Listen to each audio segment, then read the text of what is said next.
So, hi mga kamar. So, tatanungin ko si Yam dahil galing siya ng Qatar. Tapos, tatanungin ko kung ano yung naging process niya galing ng Qatar papunta ng Finland. So, Yam, ikwento mo naman sa amin, Yam, kung ano yung naging proseso mo para makarating ka ng Finland through HSS. Sige, hi, good afternoon po. First is nung nag-register po muna ako sa HSS na website. Hindi ko po alam kung alin yung pinili kong website on either Singapore or Hong Kong.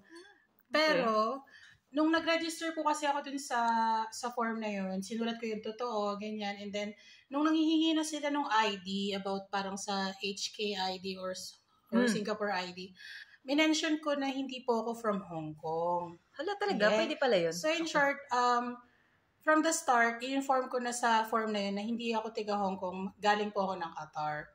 So after ko ma-fill up yung form na yun, sinend ko na, ganyan.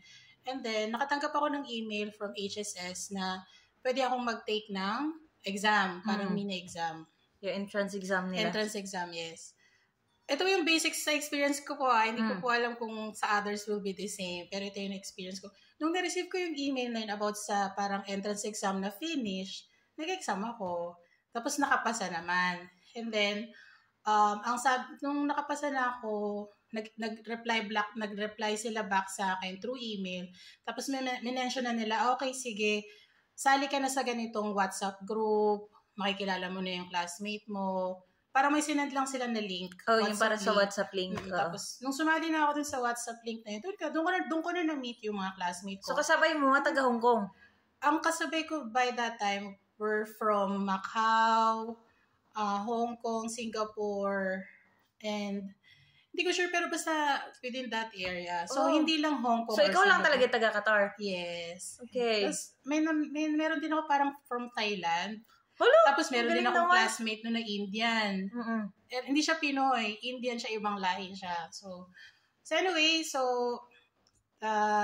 yun na, nag-continuous kami ng studies, ginawa namin yung mga, umattend kami ng mga discussion, nag-exam kami ng A1 and A2. Okay, let's say nung nakapasa na ako. Oo, nung nakapasa ka na. Pasa na doon ako lahat.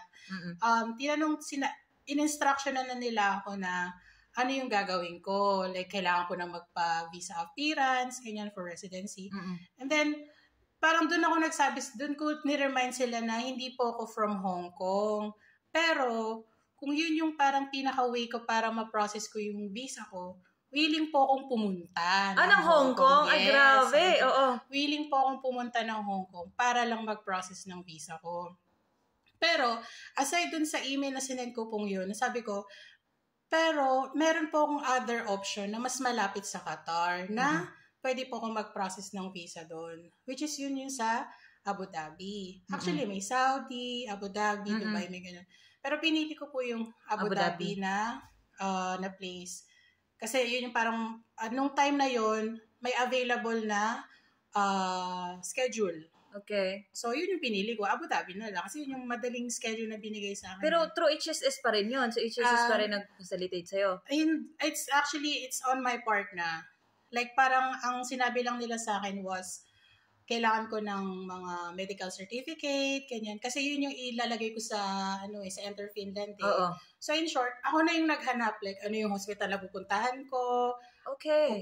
Anong certificate yung dapat kong kunin. So, it's like, it's on my part, like how, parang ako na lang talaga nag-research nun. Ginaid lang ako nila Ma'am Winnie, like kung ano yung mga dapat na i-attach sa Enter Finland. Sa Enter Finland, yes. Okay.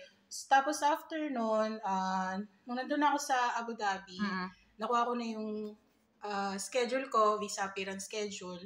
Tapos yun na, doon ako nagbayad na ako doon. And then, parang may another akong issue na na-encounter was, hindi sila parang pag i-release na yung ID mo, i-release sila sa bansa kung saan ka nag-apply, which is sa Abu Dhabi ulit. Okay.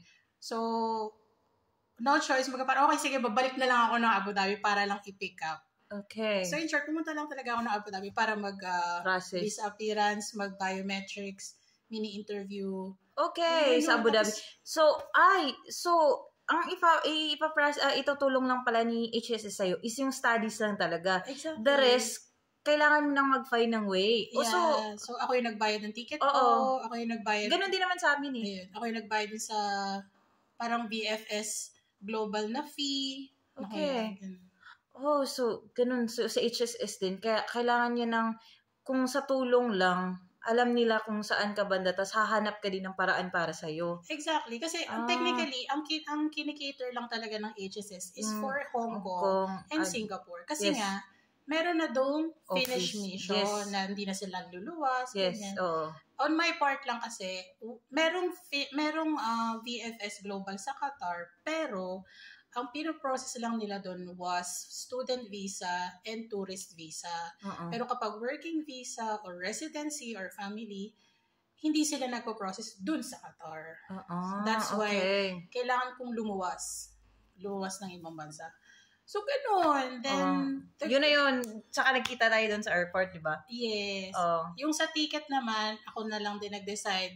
Parang sinabihan lang ako nila Ma'am Winnie na dapat sa araw na to, nandun ka. So, date lang yung binigay nila sa kasi akin. kami kasi sa part namin sa Hong Kong, sinabihan ko mo kailangan may booking.